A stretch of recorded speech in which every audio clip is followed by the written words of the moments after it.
Do we have a link for where this is streaming at live? I got people. It's going to be on Facebook Live. So go to Rocky. I was going to ask y'all that. Please go to the Rocky's Reality Facebook page and share it, please. Okay. Please share. If you could start a watch party. Yep, share. We are live on the Rocky's Reality Facebook page now. So if you can share that on your pages, please do a watch party. And we're also live on YouTube, but you know, Facebook is a little bit more interactive. That's where we're going to get more of our comments. Okay, I ain't that tech savvy. How come I can't share it? Oh, now I can. Mm-hmm. Okay. All right. So we counted down. Rowie, you off again? That's a cute picture, Rowie. Okay. Look. Oh, God. I don't know what I'm doing. Okay, I'm sorry. I'm just do this the other way. I know how. I know. Yeah, we about to start. Let's go ahead. We live.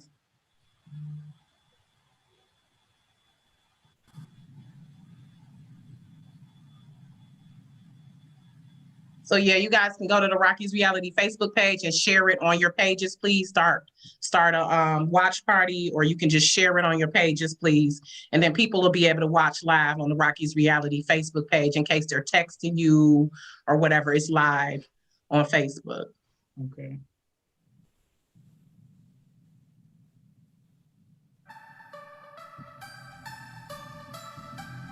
This is Rocky with Rocky's Reality, and you're listening to Motor City Woman Radio. Music, relationships, life, Black culture. Or should I just say culture? Right, all that pretty much. More music, educating and entertaining, more Black businesses, just more. More of me just being me. Sometimes it might get a little 7-Eleven like Beyonce. You can follow Rocky's Reality on Facebook, Instagram, and Twitter. Rocky's Reality is now 2 full hours of unfiltered and unapologetic conversation. All right, we are live. Little bit of CP time, but as you all can see, I have several illustrious guests tonight.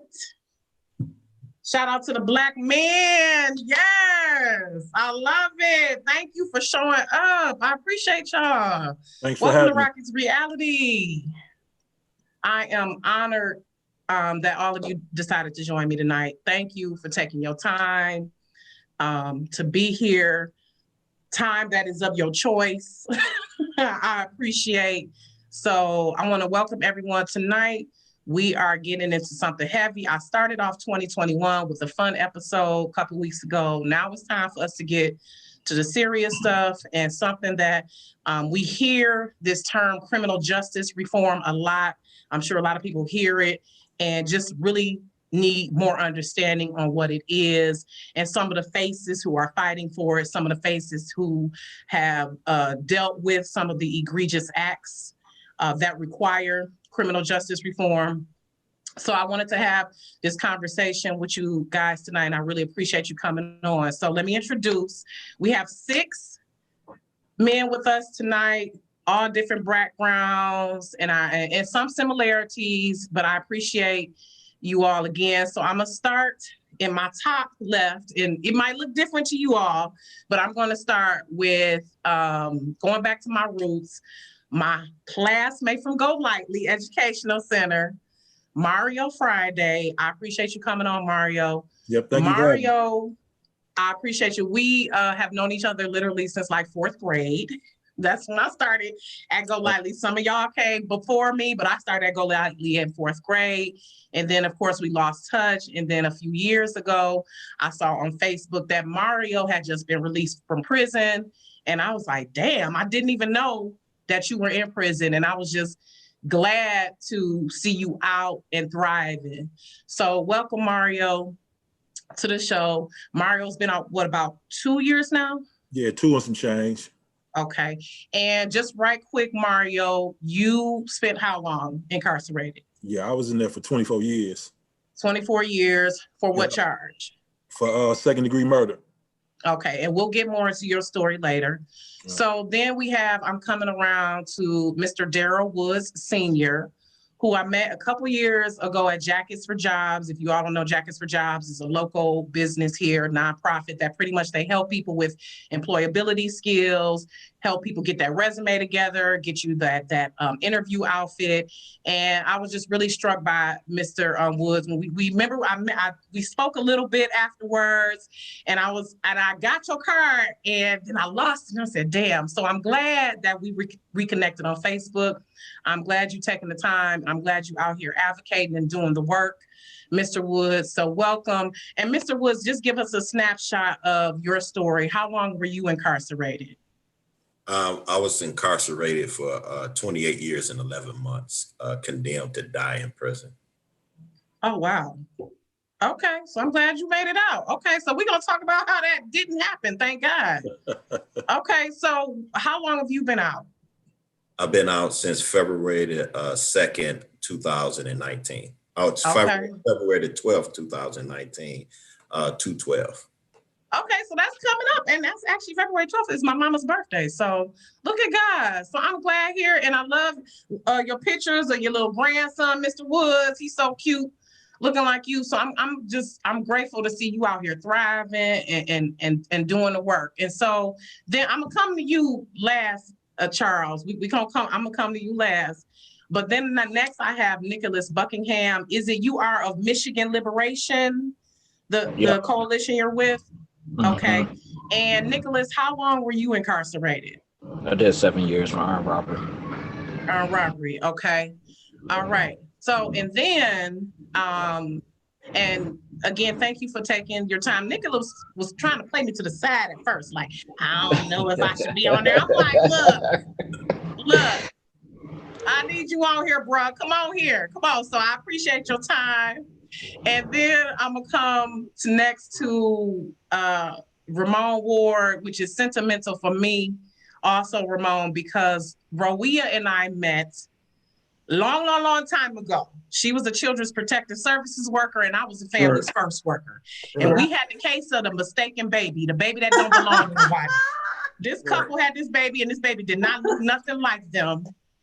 I think they were friends of the family of the biological parents. And so anyway, we connected. And then when I started working with the state of Michigan, Roia and I were in the same building. And I remember coming over to her cubicle and her telling me about you, Ramon. And I ain't gonna lie, I was judgmental at first, like, oh, she talking to this guy? Oh, hell no, he locked up, what he gonna do for her? You know, I'm being judgmental at first, right? But then as I got to know Roia, I saw her intelligence and I knew she just wasn't some fool, you know, that this was actually a viable situation. And I came to respect that, and I had to check myself. And just over the years, I remember Roia telling me, I'm going to become an attorney. I remember her applying to law school. I remember her changing law schools. I mean, we've been through a lot of life things. When my husband was in some legal trouble, she helped him. And we are forever grateful to you for that. We are family. We are family, pretty much. Yeah. So Ramon, I'm glad that Roia contacted me about you. And so Ramon, give us a quick snapshot. How long were you incarcerated, and what was your charge, and how long have you been since your release? I've been incarcerated for 26 and a half years since April of 94. I was just released last year. It'll be a year next month that up under a wrongful conviction. So, okay, and so you were wrongfully convicted. Let's add that. And I don't know if the other guys were. I know Mario told me that he admitted that he did what he did, and served his time. I don't know about Nicholas and Darryl, but you did. Nicholas, like, yep, I did it. I did it. But Ramon, you spent most of your life incarcerated for something you didn't even do. So that right there is really why we need to have this conversation and inform some people about how we can prevent that, because it's, but I'm glad you're out now.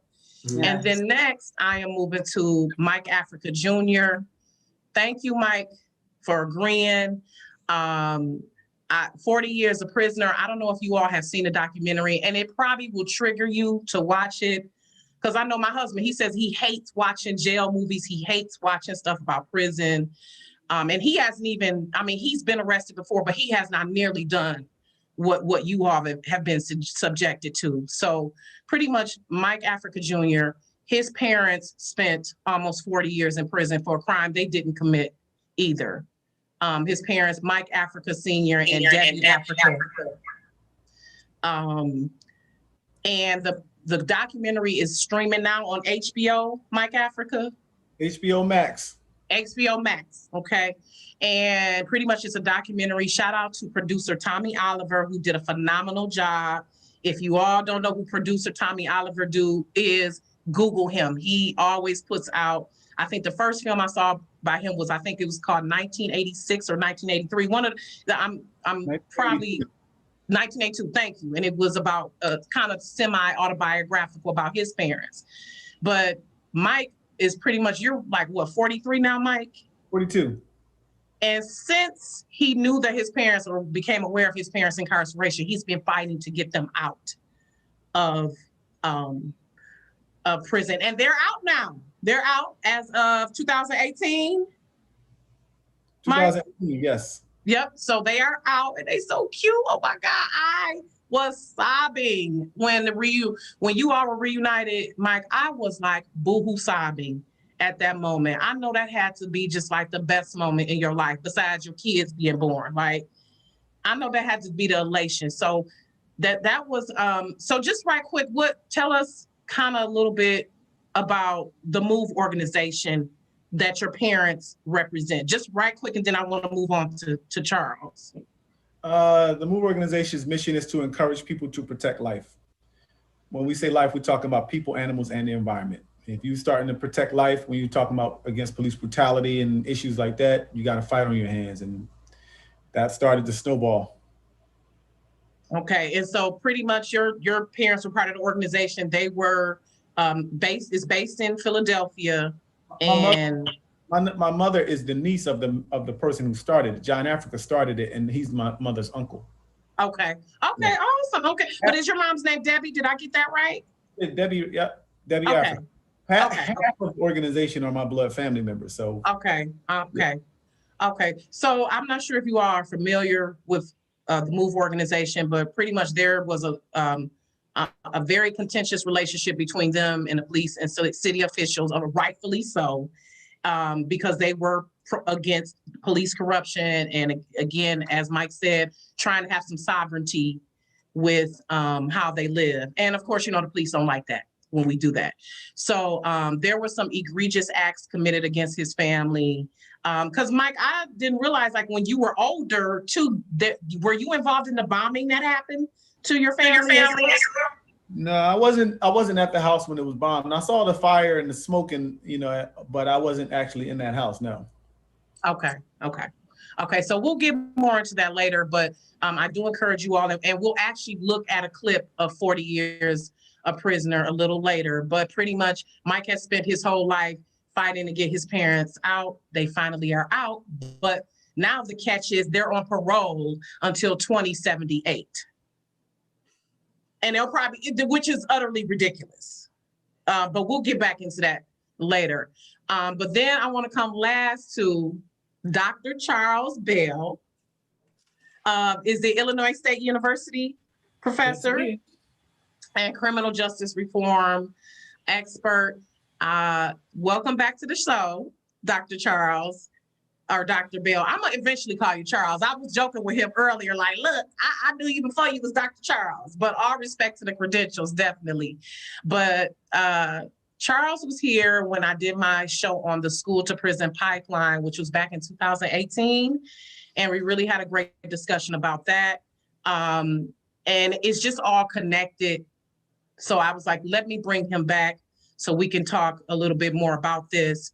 So I wanted, I want to encourage all of you all to give your input today, but of course, just be mindful that it is several of us, and we just want to make sure we get everyone's input. But I wanted to read off some statistics, and I want you all to first, let me ask each of you, let's define it and educate me and educate others. What is criminal justice reform to you? What would that look like? And I'm gonna start with, I'll start with you, Charles.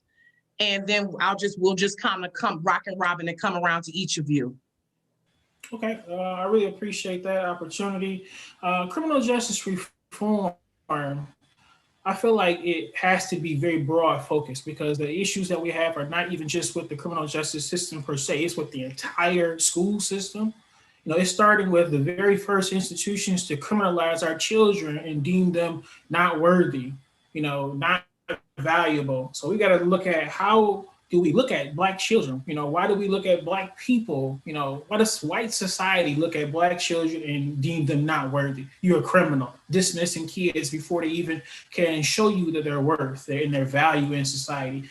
Criminal justice reform has to address implicit biases, racism. We have to start with sentencing disparities. We have to start with the whole process as to devaluing Blackness. That's where it has to start.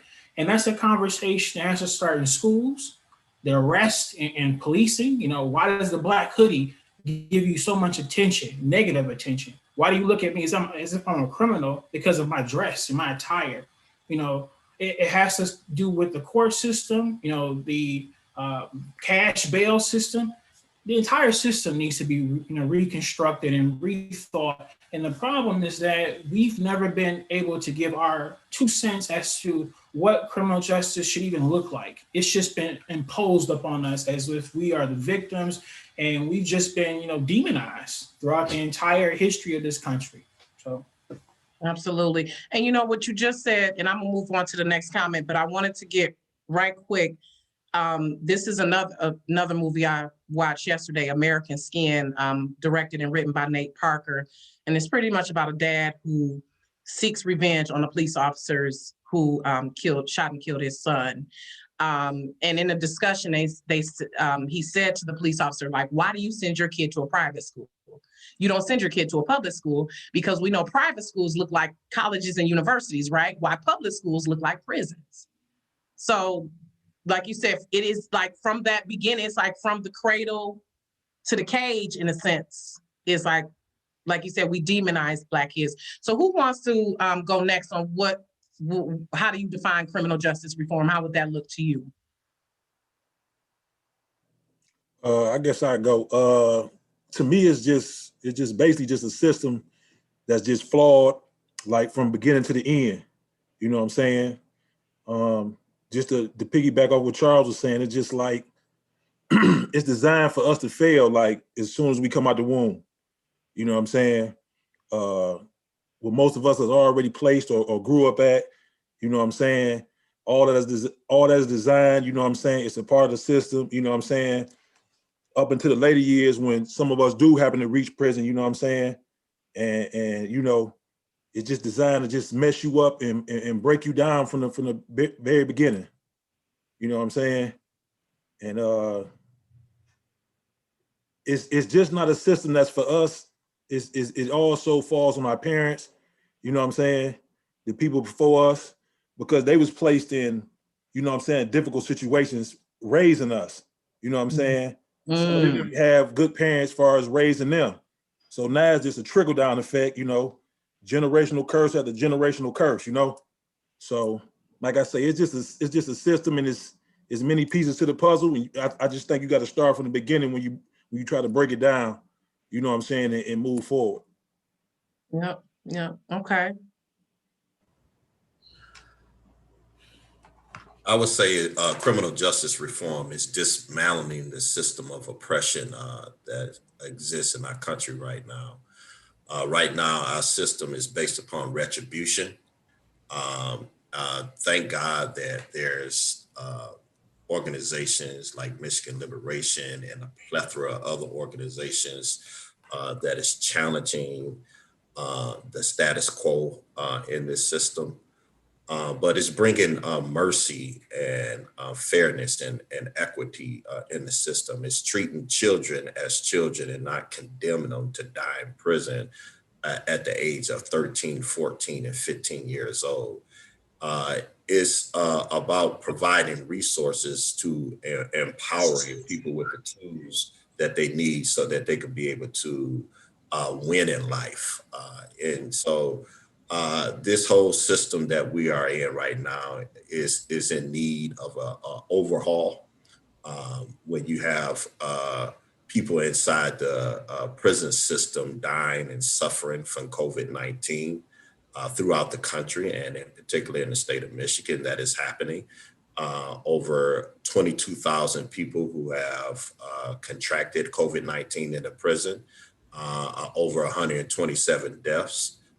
So without any type of real relief. And so we have to look at ourselves as a country, as a state, and as a people, and to say, are we better than this? So that's criminal justice reform to me, in part. Okay, Mike. Yeah, I would definitely agree with Darryl on that. I think that, in order to have any type of justice, first of all, things got to be equal. They got to be fair. Black people can't be getting locked up and going to prison for 100 years for a crime that a judge might think they did, when these cops are killing people and they going home, right? Knees on necks. I think criminal justice reform looks like making things equal so that these cops don't feel like they can just lock people up for no reason, and these politicians don't get away with it. I think it starts with locking up these politicians and these police. Ooh. And I mean, like, most of them, not just, there's there's a few bad apples. The reality is it's the other way around. There's a few good ones. More rotten. Need to get locked up. Okay. So you're saying like most of the police forces, you're saying across the nation, most of them are corrupt? Yeah. Because they come from a corrupt system, and the system is corrupt. Right. And if you got a rotten tree, what is it going to produce? Good food? Nah. That's a good analogy. Yep. Okay. All right. Okay. I want to go next to Nicholas, and then I'll come to Ramon, because Nicholas, I saw you post on your page about the number of prisoners who died from COVID. And I remember during our quarantine, when we were locked down, I saw several clips across my timeline of like prisoners posting people like that breathing and dying. Like they were posting these pictures, posting these videos on social media, like showing their fellow inmates, not quarantined from anybody else, laying in the same bunk and cell as them, literally dying. Yeah, it's a real situation, not just in Michigan, but across this country, that, many of the officials that's over our legal system, they're not answering to the cause that, not only the incarcerated population is screaming out, but those that's on the outside of trying to make things happen in there. And, I don't want us to get confused, like what's happening inside the prisons right now. It's not a COVID situation. It's not a quarantine situation. This is a situation where we're looking at bad laws and bad policies that's been incarcerating people for long periods of time, parole boards that have been giving out flops to individuals that should have been home, decades ago. These draconic laws, even, in Michigan, we suffer from the lack of truth in sentencing, where a person is to do 125% of their minimum, right? And so what we see inside the prisons right now is a large population of people that are trapped in there, that have been in there for the 15 to 20, 30 and 40 years, that should have been gone decades ago, right? And so when we talk about what does COVID mean in the prisons, we have to talk about what does overcrowdedness mean in the prisons, when they're steadily closing prisons now with nowhere to put people because of the situation with the COVID. But we have simple solutions where we can look at policy and say, legislators, let's change this, and this will free up hundreds of individuals that should have been gone a long time ago.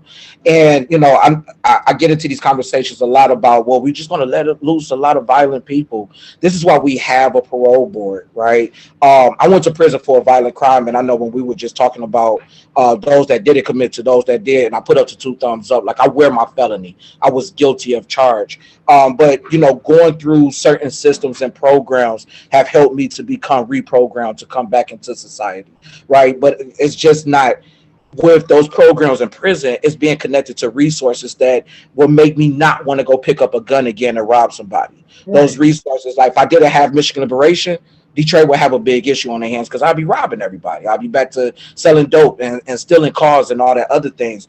But this is a proof that if we can connect people to resources, we can keep them out of the prison system. If we can Right. change policies and laws, we can bring home individuals and keep them safe, from the COVID virus. And just to go back, I don't use the terminology prison reform because I look at reform as putting a band-aid on the system that was generated, that was bred from white supremacy. Yeah. And I don't, with my blackness, I don't feel comfortable with saying I'm going to put a band-aid on white supremacy. We understand that this system is designed to do exactly what it's doing right now, to lock up black and brown poor bodies. And as much reform that we can do, we're never going to address the issue of locking up black and brown poor bodies. If we want to see what that example looks like, start off with our county jails. Who is the overall majority of the population in the county jails, and then move that into our prison systems, and you will see more. So I do a lot of my work through the lens of abolition. I'm a person that believes that we can build a world. We can't have a world without a criminal legal system, without police. But in order to get there, we have to move these small pebbles before we move that mountain. And before we can get there, we have to address the issues in the community. Issues like lack of education, mental health, and also poverty. Without addressing those, we're going to continue to have the crime that we have. We're going to continue to lock up the black and brown poor bodies. Right. And poor housing options too. There are several layers to it. And we'll come back to that later because I wanted to ask Nicholas and you all about the defunding the police thing and what that looks like. What would that look like for us? So, okay. So how about you, Ramon? What does it look like for you? Criminal justice reform. Well, for me, for one, like Friday said, we are product of our environment. So we grow up in our environment. We learn to survive. We take care of it. It's hard to go to school when you're hungry, when you got to go out there and hustle and put some food in your mother's plate. And most of the time in our household, our father's gone. So it takes us to step up to the plate and be a provider and do what we can to provide. So that's why a lot of us end up being set up, being wrongfully convicted. But on a more serious note, we got to put judges, we got to start voting to put the right people in place that's going to change the system because I've been back in front of the judge since 98, Bennett Townsend, and he was mad because I was back in front of him. So when I went in front of him, he got attitude like, why you here? I say, look, and he was black. And he was black. So my thing is this. If you want to apply by the law, you got to enforce the law. It go hand in hand. You can't run away and just enforce the law. You can't apply by the law when I'm back in front of you. I could have been home. I could have been out since 98. That's the first time I got out on appeal. First time they see me back in front of him on the evidentiary in 1998. I went back down there on legal arrest for a probable cause, meaning they didn't even have probable cause to arrest me. So anything after that arrest is inadmissible. It's no good. So once I got downtown, they stick the informers on my case and say, look, it was like a play. It was like, look, without you, we can't get no conviction. So say this, we got a conviction. And here it is, it was grown men. These guys was 40. I'm 18. I'm young. I ain't talked to these people. And then I got railroaded from the black police officer, the black judge, the black prosecutor. It's only the fighter in me to stay alive when I wasn't really institutionalized. I stayed focused. I went to the law library and I taught myself how to read the law and read the Black's Law Dictionary to educate myself. I say, look, if I don't believe in myself, ain't nobody else gonna believe in it. So I kept on fighting and doing what I do. That's how I'm out right now. I stayed focused, I stayed determined. But at the end of the day, a lot of young guys come through there, they gang banging. It ain't nothing like when me and Friday came through. I know Friday since 98. We was at MCF together. I remember like yesterday. But I stayed focused. I stayed humble. I ain't never get caught up on, all that other stuff. And you got to teach yourself. You got to say it's a world inside, a world in here. You're going to stay focused or you're going to fall to the side. And I get phone calls every day. I got a nonprofit, Life After Justice, Justice Denied. I get phone calls. I do private investigative work. I do notary service. I'm really trying to help guys get up out of here. I'm putting one foot in front of the other and really making a difference. Because if I don't do it, ain't nobody gonna do it. I know after you've exhausted your remedies from Court of Appeals, Supreme Court, to writ of habeas corpus, you do. So it takes somebody like me to go out there who knows what it takes to talk to a witness, because you know what it takes is all about approach. for a person I want to talk to. So I know exactly how to talk to them to get something done. So that's what I'm doing. I'm making a difference. I'm getting new stuff evidence from them guys. I'm getting them up out of there. I know that's what it takes. Ultimately, it's all about the judge, what they want to do. But still, it takes me to put the evidence in front of them. So that's what I'm doing. All right. So I want to talk about how did you all, and maybe you can put a spin on this, Charles and Mike, because you're the only two men who haven't been incarcerated for an extended period of time. But I know, Mike, like for you, you probably felt like you were incarcerated yourself because you were so committed to getting your parents free. But I want to ask mentally, Mario, Ramon, Darryl, and Nicholas, how did you all survive? Because I know we watch stuff on TV, but I know it's probably nothing compared to what we see on TV. And so the other night, my husband and I were watching Lupin. It's a show on Netflix. The guy is pretty much, he's a master manipulator. He's a thief. And one of his ploys was he purposely got put into prison so he could get next to someone to get some information. Now, me and my husband are watching the show, and in the prison, in that scene, they're showing their prison cell. This is based in France, by the way. They've got a TV, they're making coffee, they're dressed in civilian clothes. And I'm like, okay, this is obviously another country, but I know it's nothing like that here in America. And then I saw that stat of how America, we incarcerate more of our citizens than any other country. Why is that? Because I'm sure people in France and wherever are committing crimes, because we're all human. Why is it that America, we are such, I don't even know how to describe it, the leader in incarcerating people? Can I answer that? Yeah, go ahead, please. Well, one of the reasons is because disproportionately Black people are the ones that are targeted. And also this country makes a lot of money off of incarcerating people. And we don't look like the rulers of the country. You look at places like France, that stat is correct. This country incarcerates more people than the entire continent of Europe by hundreds of thousands. There's over 1.4 million people in prison in Europe. There's over 2 million here, right? So, but when you look at Korea or Germany and France and all those other countries, their rulers are people like them, people that look like them. And much of what's happening here is this country found a way to make a lot of money off of incarcerating people. And it is such a business.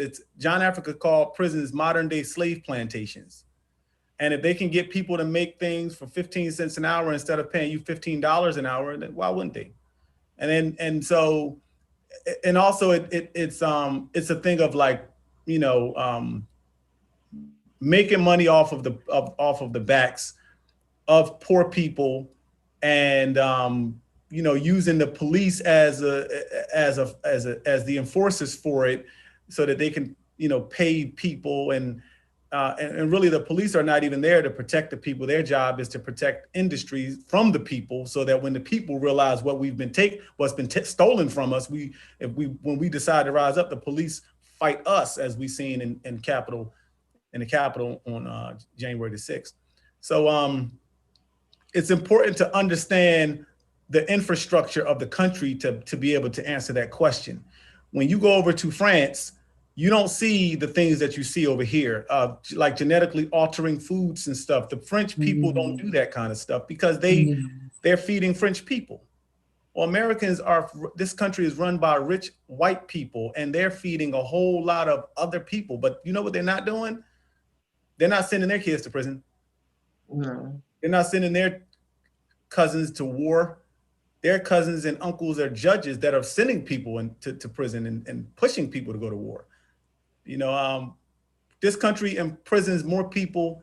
There are more people in this country with the 336 million people here. There are more people in prison here than there are in the entire continent, than the entire country of China.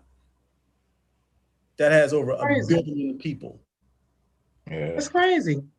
Go if you all want to add to it. Go ahead. Yeah, I want to chime in because I think, you know, what Mike is hitting on is really important, and the key word poor, right? You know, one thing in a lot of the black communities across this country, we see this over criminalization of black people. And it's easy to criminalize a black person. And when we see these same situations in white communities, like they're not hit with the same stuff. And I'll give you an example. It was a few years ago, the city of Flint had put out a post-it that if you were caught sagging your pants the first time, it was $500. The second time, it was $1,000. The third time, it would be a felony. It can land you up to a year. This was recently? This was recently. Yeah, this was in the last 10 years, right? And I'm pretty sure if the police were, you know, really doing their job, they probably would incarcerate or write somebody up for sagging their pants.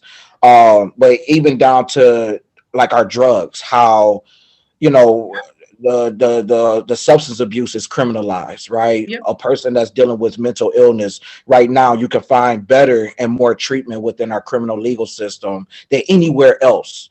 You know, when we're thinking about our children, you know, who comes up with this concept that if you can't pass a third grade reading test, then there's funds that's going to be proportioned to the building of a prison, right? And then last but not least, like, or you're going to be held back, or your child is going to be held back. Yeah, you're going to be held back, or your but child is you going to be know held back. Grade. when they say school to prison pipeline, they're ultimately saying that if your child fails that third grade reading level, they have a 65% chance of going to prison before the age of 25.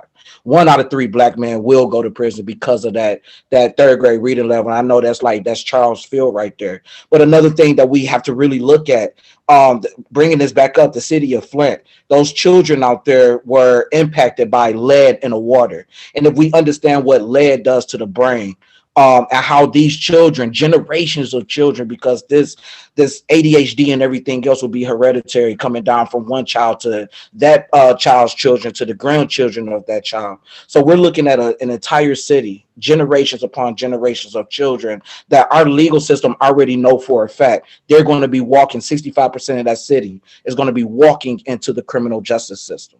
Right. It is easy. With Michigan Liberation, there was a young girl. I'm not going to give out her name. We called her Grace, and she was incarcerated. She was 16. She was locked up because she did not do her online work. Yeah. When the schools had went into quarantine. I saw that. And so this judge, rather than getting this little girl the support and the work that she needed, locked her up. Right. And it was so easy to put this little girl away. And one excuse that they used was because of the threats that they gave to her mother. Like any one of us on this panel, I've threatened my mom. Right. My mom whooped my butt, too. And, you know, instead of locking the child up, there's so many resources in the community that could have came and played to help this child. So we were able to get little Gracie out of Children's Village. We were able to get her criminal record completely erased, right? And not only that, like we gave her the job with Michigan Liberation, and now she's doing so much better. The relationship with her mom is doing so much well. But the point that I'm making is our country, right? Our country, especially in black, give us the tools. We don't have no tools. No tools, and it's just easy to criminalize us. Yeah, I mean, just right quick, not to cut you off, but right quick, it's not like white people aren't poor, and it's actually more of them that are poor than us because it's more of them, but they have access to more resources than we do. Mm-hmm. And automatically, if they do something, if they commit a crime, they're looked at as, oh, it's a mental illness. They're not looked at as a terrorist or a thug. And I want to come back to that point where you said about the disparities with drugs too, because no one said there was a crack epidemic, but of course it's a heroin epidemic, right? It's an opioid epidemic. We want to put different terms. So it's just so many disparities. But I want to come back to, again, the question of, and I'll start with you, Nicholas, since we're on you. How did you mentally survive those moments? And like, you only spent a fraction of the time that Darryl, Mario, and Ramon spent. I'm just like amazed. How did y'all survive? How did you survive? Like, was it moments that you thought like, I want to kill myself? Oh yeah, most definitely. even coming home and just dealing with the stigma has been moments of, suicide and everything like that until you just get connected. But honestly, I remember a good friend of mine named Shaka Sengori made a statement, said that we were broken men bonded in our own brokenness.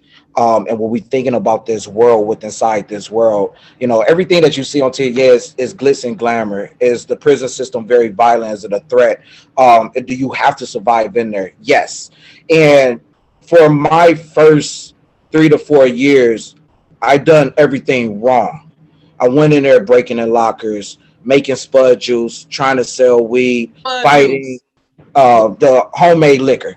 Okay. I was in there gang banging and everything, and it was, I was placed in solitary confinement for about a year, and it was all of those moments where my life, I was literally throwing my life away, and it was guys, it was about the elder population on the yard that had the heart, the decency, and the patience to pull me out the mud and say, "Hey, you're only a visitor here. You have to go back home." Right. And a lot of these guys, they weren't getting out. They were sentenced to die in prison.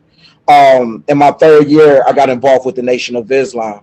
And it was from there where my eyes started to open up. I understood. I told my mother this yesterday. I became black when I was in prison. I learned about my identity around Mm. blackness when I joined the Nation of Islam. But not only that, I learned how to love.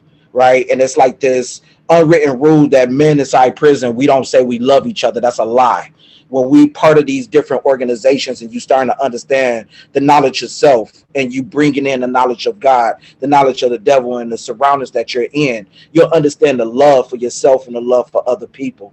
And so after my third year, just being a straight up knucklehead, fighting, damn near stab, everything, it just opened up for me. And I said, yo, I have to make it out of here.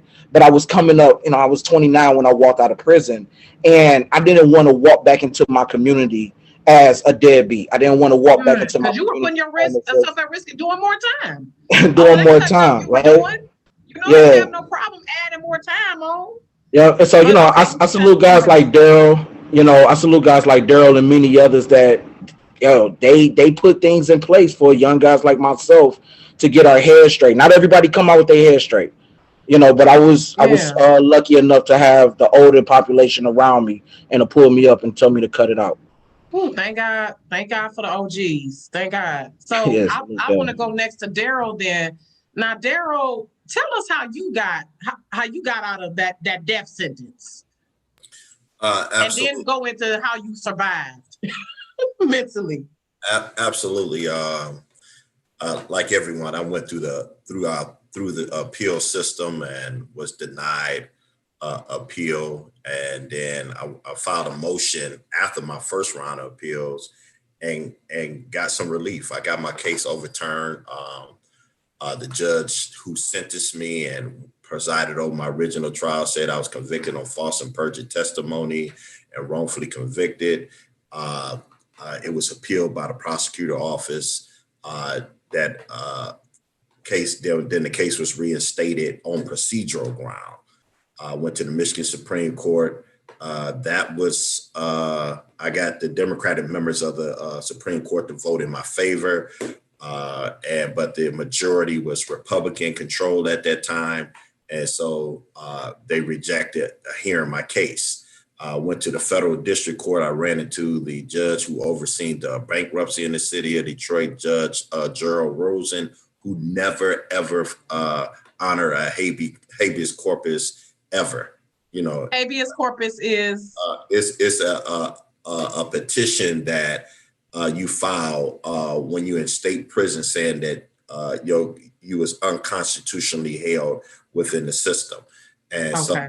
this guy never honored one, Okay. ever in his history on the court. So when he was on a bankruptcy case, I said, well, I know we're doomed. He's gonna. They talk about Kwame Kilpatrick. They need to look at Darryl Rosen, the oppression that he gave to men and women incarcerated. Kwame is an angel compared to him. And he's a good friend of mine anyway, so I'm gonna speak up for him anyway. So just behave, Kwame. Just behave. That's all we ask. Just come home. Just behave. We ain't gonna get I'm into glad that. he out.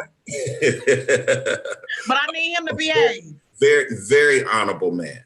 Very honorable man. When I was incarcerated, Kwame Kilpatrick came in there as a state rep, tried to get rid of the old felon murder rule.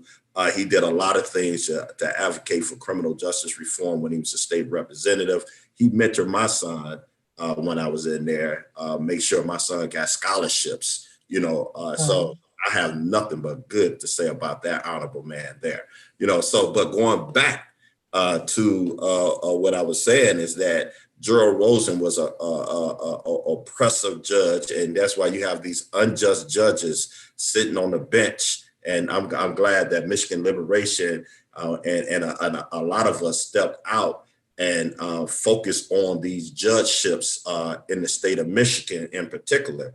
And we was able to make sure that we had fair-minded judges getting elected. We took over the judgeship in Harper Woods. We took over the judgeship in the Michigan Supreme Court. We claimed that back for the people so that there can be some equity and some fairness in the system. But I appealed to the Sixth Circuit, got some action there, which is the appeal court up in the federal courts. But that got appealed, got took back, then went to the United States Supreme Court. They refused to hear my case, which they always do because the majority is appointed by oppressive presidents like Donald Trump. He stacked the court in a terrible way in America, and we'll see the collateral damage of that, in the coming years. But went to the Graham home, asked for commutation. She denied me 3 times, but ended up filing commutation before Governor Snyder, in which he granted me a commutation. So he commuted my sentence along with 6 others who were condemned to life without the possibility of parole. And he did some other cases as well. He did 26 commutations and 37 pardons before he left office. And I was one of those people who was commuted. So that so he did something decent. Oh, absolutely. He couldn't go to jail until he took care of me. And he's not gonna go to jail. He's not gonna go to jail anyway. Yeah, we know he probably not. This is all just for show, probably. Unfortunately. So how did you? And then I'm gonna move on to Mario and then Ramon. How did you all mentally? Because Darryl, you said 28. 28 years and 11 months, so 29 years. I was. I went to prison as an 8th grade dropout. Like Nick, I connected with those men who was focused on freedom, liberation, and activism, and who was there to, better themselves. I hit rock bottom being in there. So I didn't commit the crime that I was in there for, but I wasn't no angel either, so I felt that I hit rock bottom. I needed to do some things different. And so I repositioned myself and started connecting myself to people who was partly part of organizations like the MOVE organization, but in the Michigan, they had other organizations, and I connected myself to some of those freedom fighters, and I became very, very active and used the education system to empower myself with the tools that I need to be a freedom fighter and be a winner. So I began to look at myself as a victor and not a victim, and I wasn't going to allow myself to be consumed by a wicked and perverted system that was designed to destroy me. You call it a soul killer. And so that's what I did. Yeah, because I'm like, I admire you all, and I'm sure you all are still healing from the trauma of it. I mean, it's probably going to be an ongoing thing. I have a therapist. Yeah, that's what I was going to ask if y'all are in therapy, because it's traumatic just watching y'all. So I couldn't imagine living through that. Darryl, how long did it take you to come to that realization? Like, let me get my shit together. Immediately. From the time you got in there? Within the first year I was in there, I seen people in there getting stabbed. I've seen people in there doing all type of things. And I said, man, that ain't me. I don't want to go out like this. I seen people give up hope, and become hopeless. And so when they went that way, I went the other way, and once I got empowered, I tried to snatch some out of the fire, but I was not going to allow myself to die in prison. That's what the judge said. But my grandmama prayed for me, and she told me, you coming up out of there. So I believe my grandmother more than I believe that judge. So I had to have faith that was much bigger than my situation. Right. I love it. So Mario and then Ramon. Mario, for you, you know what? And it was profound, Mario, when you said how the one guy pulled you to the side and said, everybody is in here for the same reason. Yeah. You remember when you said that to me? Yeah, it was a old head guy. And we had went on the yard one day and we was just chopping it up, you know what I'm saying? And he was like, look at everybody on the yard, man. He was like, this is a mess. And I'm like, yeah, it is. Cause it's like 1,500 guys at each joint. So he like, man, everybody here he said what's really sad is that everybody is in here for the same reason. So I'm like, no, they not, man. He's like, yes, they is. I say, no, dog might be here for armed robbery. He might be here for murder. He said, I don't care what they in here for. He said, at the end of the day, they all in here for the same reason. So I was like, what you talking about? And he was like, they either in here because of their pride or their ego, or both. You know what I'm saying? He said, every guy that you see walking this yard in these units is either in here because of their pride or their ego. And when I just sat back and thought about what he said, he was absolutely correct. You know what I'm saying? Because we either somebody did something to us and we couldn't let it slide, you know what I'm saying? And that's what forced us to do we did, or we just thought whatever we was doing out there, we couldn't get caught for it. Yeah, yeah. You know what I'm saying? So when he told me that was like an eye opener, you know what I'm saying? And I didn't been in there with so many older guys in there, because when I first came in, I was 17. You know what I'm saying? I was like 17, probably like 5'11". Y'all were babies. Yeah, I was probably 17, like 18, y'all were babies, barely men. I was probably about $150. When I came in there, everybody was looking like Ted Cruz when I came up in there. I'm in there 5'11", $150. So the first thing, when your people send you money, you get a chance to buy some food or something, you know what I'm saying? I didn't buy no food. I went to the yard and bought me 2 knives from a guy and some shower shoes. Because I felt like I said, every guy in there like Ted Cruz. And I had called my mother on the phone and she was like, how you doing? Is you scared? The first time I called my mother, I said, yeah, I'm scared to death. I said, because it's unknown to me. I don't know how this go up in here. You know what I'm saying? But I told her, I said, I promise you one thing, I'm coming here, your son. I'm not going to leave your daughter. You know what I'm saying? So she was like, you do what you got to do up in there, and then we'll take care of everything out here. You know what I'm saying? But back to the point where you saying how I survived in there, it's, for me, just for me personally, it was like, I made sure I kept 1 foot in there and 1 foot in the streets. You know what I'm saying? Because if you keep 2 feet inside there, then you're going to become accustomed to everything that's going in there, and then you're going to end up locking yourself in there by doing something crazy. You know what I'm saying? So I had family members, you know what I'm saying? Our family from Go Lightly, my blood family, everybody always fighting for me on the outside. So I knew long as I had people fighting for me, I had to fight for myself in there. You know what I'm saying? So I never tried to get myself caught up all the way in what was going on up in there. You know what I'm saying? I pretty much let everything slide unless it had something to do with my life. You know what I'm saying? If it wasn't a threat to my life or somebody that I was cool with, then, you know what I'm saying, it don't matter to me. You know what I'm saying? But anytime you threaten my life, I'm going to defend that to the end. Oh, goodness.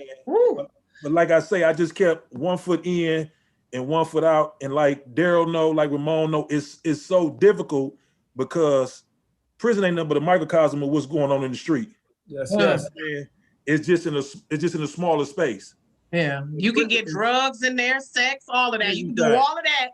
Except y'all don't eat too good. We never ate good. Anytime you eat that food and it ain't your mama food, you don't never eat good. Yeah.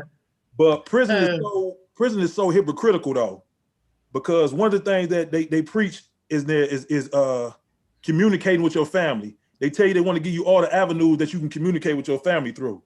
You know what I'm saying? But guys like us from Detroit, they send you all the way up north, which is 8 hours away. Now, you know, for a black person, anything over 2 hours, that's a vacation. You know what I'm saying? And they really ain't going that far, you know? So they put you in joints where you all the way away from your family. You know what I'm saying? And they probably cannot get a ride up there. Oh, no. Who's trying to drive up there? Yeah, because were you telling me that people would stay overnight? Yeah, it's beneficial when for they their visited community. you. It's beneficial for their community because if you up north, you know it's all white people up there. So now when your people come up there, they got to at least stay up there 2 days. Yep. So you spending money. Hotels, support their businesses or whatever the case may be. You know what I'm saying? And that's how they get their money. You know what I'm saying? Yeah. Yeah, it's all connected. Wait a minute. So, okay, so Ramon, how about you besides Roia? Because by the way, y'all, this is Roia, Ramon's wife, with her fines. Yes. Okay. A fine queen always have a king. Too, bro. I heard you get married. A fine queen always have a king sitting up like, ooh. Let me say this before I get off to my story. Like, Rose played a key part of me staying down. Because she's come up north and come see me and get a hotel and for the whole weekend. So I applaud that. That's why I came home to marry her. I said, I'm not about to make it harder for the woman that know and love me, easy for the one that don't know. So I'm not going to take away from what she did. That's why I came home to did the right thing. But to answer your question is, I stayed focused. I was always a leader, even when I was on the street. But I remember when I was going down on the ramp, and I don't know, I believe it was my grandmother. I was in the back of a police car, and they came here arresting me without probable cause. They didn't come with no warrant or nothing. They just was like, come on, let's go down here and talk. I'm thinking I'm going to get out. But I'm in the back of the police car, and it was a warm, calm voice. And my grandmother, she passed away in 92. It was a warm, calm voice said, look, you're about to be gone a long time, but you're going to be real comfortable when you come home. You're going to be wealthy. So I held on to that. I knew that was God, talking to me. That's what I held on all the years. You know how you have a dream, you hear something, you forget about it? I never forgot about it because I never felt it a day of my life. I knew it was peace, I knew it was calm, and I knew it couldn't be nobody but her. That's what kept me going. But at the end of the day, my situation, just imagine being kidnapped and a black pillowcase is thrown over your head and you pushed in a van and you go out to a desert and they tell you got a 5% chance to make it out here alive. I can make these as clear as possible so all y'all can feel where I'm coming from. I had a 5% chance to make it up out there alive and I made it. I got away. It was only because I was good to people in my neighborhood back in the days. Even the people that use drugs, I ain't misuse them. Hey, look, you choose to smoke weed, they choose to smoke crack. That's their drug of choice. What you gonna beat them up for? You smoke weed. You don't go to the weed house and get beat up, and you smoke weed. Even them I had respect for. So everybody that knew me, they knew, Ramon, he a straight shooter. Everybody that know me know he ain't do that. He was a hustler. They know you, right, but they knew you weren't a murderer. Yeah, they say, look, dog was in the street. He was selling drugs, but he would have never did that. Right. So everybody that knew me, the ones that really love me, they stuck by my side. And I stayed strong because I put a strong face for them. Because I didn't want to see them weak. Y'all want them to see me. So I put a strong face on for them. So I got to be strong for them too. And I'm the one that's locked up for double murder, but something I didn't do. I had to put a face up every day. And when I know you had to be mad as hell though. I was mad. That shit is just unfair. I was mad, but I had to stay focused. Because you can't act on emotions. If you act on emotions, you do something that'll cost you another case. So I couldn't take my anger out on my bunkie in my room, maybe because I ain't get the money order, or my people ain't come see me. I had to stay focused. Say, I gotta weigh it out. I gotta find a way. But like Friday said, people go there and they get on medication. I've seen people on level 5 chained to the bed screaming. I remember I was in a hole up at Oaks. I used to hear this guy every day say, I'm tired of this shit. Every day. He was in a hole for 7 years. You know what I'm saying? This guy says, and what I do, I write a book. I'll make the best when I'm in a hole. I'll write a book or something. I say, okay, I'm going to make the best of this. Out of a messed up situation, I'm still going to make the best out of this. And I say, okay, I'm going to save my money. Because now I can't spend no money. So I made the best out of messed up situations, even though I was in hell inside of hell. So that's how I stayed strong and always pull a young guy to the side, like older guys pull me to the side. They seen the potential in me. They knew, they said, man, you out of place. So it's a lot of people coming in gang banging, you know what I'm saying? For those who want to listen, I let them go and do them. But the ones that do, the few that do, you'll find 2 out of 20 who might do, who listen. But it takes a old nigga like me to pull them to the side and say, look, man, you know how many people in our neighborhood who die nameless, who don't leave nothing for their kids? Difference. You gotta get out there and make a kid. You got kids, you gotta get your head on straight. All right. You gotta be a provider. You gotta think long term. So I show them the way. Like I ran a class called Breaking Barriers for the young guys in there. And look here at the thumb, they in there for higher programs. I say, look, y'all got a chance to get up out of here. There's guys in here that's doing natural life. They gonna clear y'all record, do this little punk ass 15 months to a year and get out. You got guys like me who might not never come home. But when I used to come in there, I tell them, look, I know y'all tired of being locked up in that cell 22 hours a day. Who know how to rap? Who know how to make beats? Let's do this shit. Don't you know what I'm saying? Don't only get that shit off your chest. Nah, after we do this, don't make me look bad. Because I want y'all to open up to me because I can relate where y'all coming from. Right. Don't embarrass. So go ahead and get that off your chest. Then after this, I'm gonna let y'all know my story. When I tell them my story, they be like, they just being amazed. Like, right. How you do this? Right, because they were probably in there for stuff that they did do, and you were in there for something you didn't do. Right. So I want to come to Mike and ask, as your parents, what were some of the similar things that you experienced with them? That, like, were there times when you visited them and you could tell that you needed to give them that extra energy, that extra push of hope? Like, what were some of the things you witnessed, some of the ups and downs your parents went through with filing all those appeals and being incarcerated like that, and how they got through it? Oh, you on mute, Mike.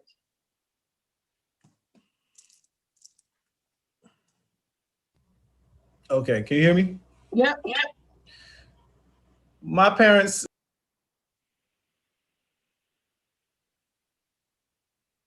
You on mute again. Can you hear me now? There you go. Yep. Okay. So when I would go see my parents, I mean, they were usually, in the beginning of my life, they were usually, like, I guess, on their best behavior. I mean, I'm going to see my parents. I was born in prison. I never knew them outside of prison, so they didn't want to show me a weak side. Right? So they were usually on their best behavior kind of thing. It sounds weird to say, but that's what it was like. I mean, I never saw like any weakness in them. The people in the prison respected them for the stance they took for fighting against injustice. They were respected by prison inmates, but they were very well respected by guards and administration and the staff up there too. Toward the end of their imprisonment, they began to get a little bit more, probably, I guess I would say, nervous about the situation, because, you know, they were aging and members of their group began to die in prison. So it was like, am I ever going to get to breathe some fresh air or eat something, or for my dad, you know, am I ever going to get a chance to hug my wife again? I haven't seen her in 40 years, right? Am I going to see my grandbabies? Yeah, and as many am I going to get to hug them? Right, and as many times as you want to they didn't even like me bringing my kids up there to see them, because there's a process that you have to go through in order to get them in there, right? And they didn't want to see. They knew that, you know, they would be searched, and they didn't want anyone patting their grandchildren down and all of that. And so, and then there's another part of this too, is like, people don't know what prisoners go through when they come out to a visit. I mean, like, at the prison that my dad was in and that my mom was in, before you go out to a prison visit, there's a cavity search, right? So they want you to lift up your tongue and, you know, and lift up your arms, and they want to go through your hair if you got long hair, and then they tell you to turn around and bend over. right? So like, it's a lot to it that people don't really know unless you know, and people don't really like to talk about it.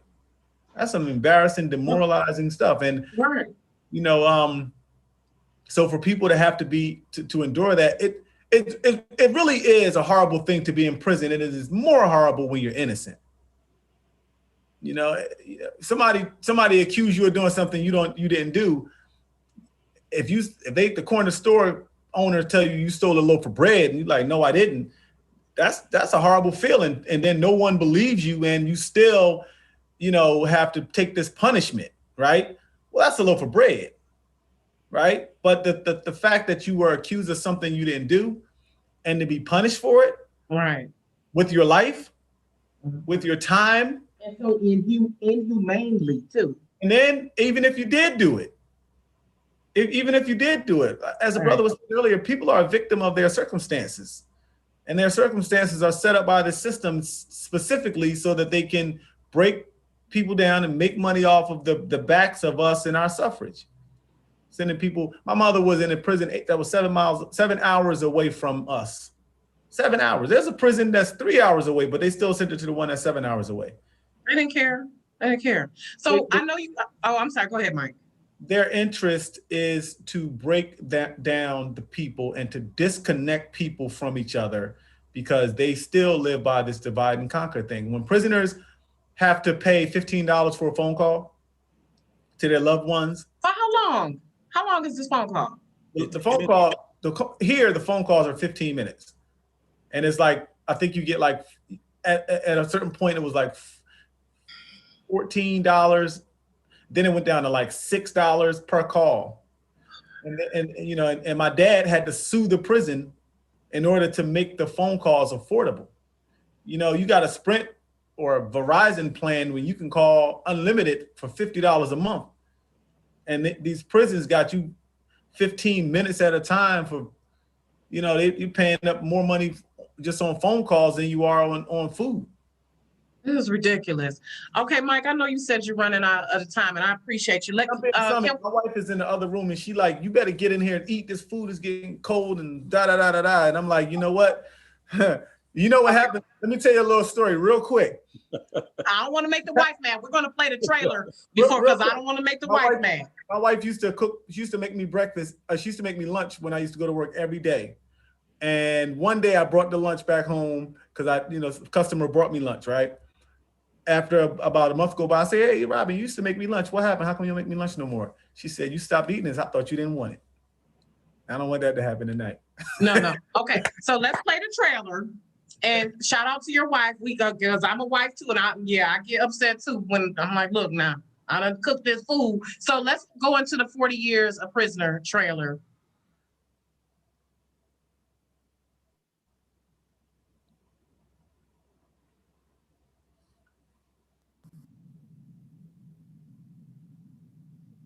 Going into prison for 38 years because my mother and father are both in prison. 4 minutes of gunfire, one Philadelphia policeman killed, and it was over.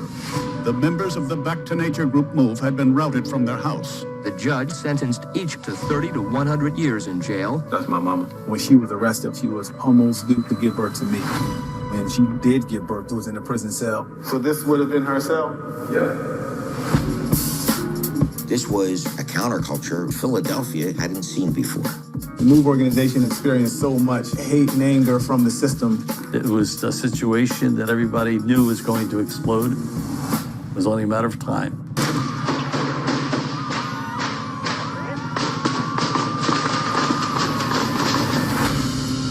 It's one of the few things I've seen that I'm never going to forget. Rather than have a racist dictate our lives, we'd rather be dead. Because to be free is not to be so-called living on this level. It's to be free of the oppressive power of a maniac like Rizzo. They were so aggressive and so angry. Nobody sided with them. Get that death penalty back, put him in the electric chair, and I'll pull the switch. This was the MOVE house. It was demolished, so there was no evidence. When I learned that they were actually in prison, I might have been 13 years old. I started looking for something that would show their innocence. I wound up doing that for over 25 years. The Move 9 have been up for parole for the last 10 years. The denial of parole is violating their constitutional rights. What can I do about that? Except just keep on pushing. Handcuffs keep tightening like eyes that a bright light is in. Every time I fight, the reason I fight is to not fight again. Every time I fight, the reason I fight is to not fight again. Every time I fight, the reason I fight is to not fight again. Whew. So that was very powerful. I suggest everyone watch it. Shout out to Black Thought, Common, John Legend. Who else was part of the project, Mike? Oh, you on mute again. You on mute. Yeah, Common, John Legend, Black Thought, Questlove, and then Tommy Oliver is the producer, and Tommy Oliver did a lot. He did cinematographer, director, editor. Mike Jackson from Get Lifted Films. There was a lot of players involved in putting that together and making it work. And I'm glad. Yeah. Can I ask, how have you and your parents readjusted? Because it's like, I'm sure there was a dynamic you all got used to with you going to visit them. When they got out, what was that adjustment like? Did you all have to kind of like still rebuild your relationship now that they're out? Not really. I kept in touch with my parents. I mean, once I learned who they were from when I was about 4 or 5 years old. When I started going to school and could write, I would write them letters and I would stay in touch with them mostly. By the time they came home, we knew each other very well. It was not like a huge. It wasn't awkward or uncomfortable to. Nope. We fell into each other's arms like we have been separated for 40 years. Probably the biggest adjustment was when they got to the point where they had pretty much outgrew my house, because they came home to my house and they lived here for a year, and they just, being home, you accumulate things and you need your own space, and they got to the point where they were ready to move out. And they got their own apartment and their own car and all of that. So that was probably the toughest adjustment. Are they together still? They're together? Oh yeah, they've been together. Oh, listen, check out my website. They got out, and I asked my dad before he got out, I said, hey Dad, I said, no, when he got out, I said, Dad, I said, you've been in prison 40 years. If there's anything that you can do, let me know and I'll make it happen. I mean, I don't have a lot of money, but if you say whatever you want to do, let me know and I'll make it happen. And he said, I want to marry your mom. Oh, marry your mom like I should have done 40 years ago. Oh my God, I love it. Hooked it up for them to have. Check out my website, MikeAfricaJr.com. Okay, yeah, because I saw how you all went and visited the monument, the King Monument. Yeah, and so forth. So they've been together since 1969. I love it. Okay, so I know you got to go, but I'm trying to understand, why are they still on parole till 2078? What is the? Their prison sentence was 30 to 100 years, and 100 years is up in 2078. So the parole, when they let them go, what is the rationale though to keep them on parole to 2078? They are no longer a threat. Yeah, well, that's what we're arguing. So we have a campaign right now called Challenge Racism. Go to the website, www.challenge/racism.com. And that's one of the things that we put into this thing. We're trying to get a million signatures for people to help us exonerate people. The University of Pennsylvania Medical Department and the American Medical Association and the National Association of Medicine all agree that racism is a public health crisis. And they declared that we need to do something about it. So we're trying to get 1 million signatures and fighting against injustice when it comes to people being held on parole long after they are the likely suspects to commit a crime. That's one of the things that we're pushing to get off. So it's ridiculous. I'm gonna type it into comments, and shout out to everyone on Facebook who's watching. You said it's challenge/racism. So it's not slash, it's dash. So it's www.challenge-racism.com. Okay. So everybody go there now and sign a petition. It takes literally 30 seconds. I mean, yeah. A lot of times they say it doesn't take, but this one minute, 60 seconds is the longest. Like, it doesn't take a long time. But that time is nothing compared to the time you all have committed to this. So I think people who've been free can take, even if it took 5 minutes. So I'm asking everyone who's watching, go to challenge-racism.com and sign that petition. And Mike, please let everyone know where they can find you. You also have a podcast, by the way. I was listening to you and your dad talk about Martin Luther King Jr. the other day. Yes. So and today we just did one about the inauguration. And that one is just released this morning. So it's at On the Move, ONA Move podcast. And follow me. I'm on Instagram, Mike Africa Jr. People can follow me there and keep up with what I'm doing. I got a lot of projects coming up. Got an animated project that we're working on coming up. We have another film project that's coming out really soon. We got a lot going on.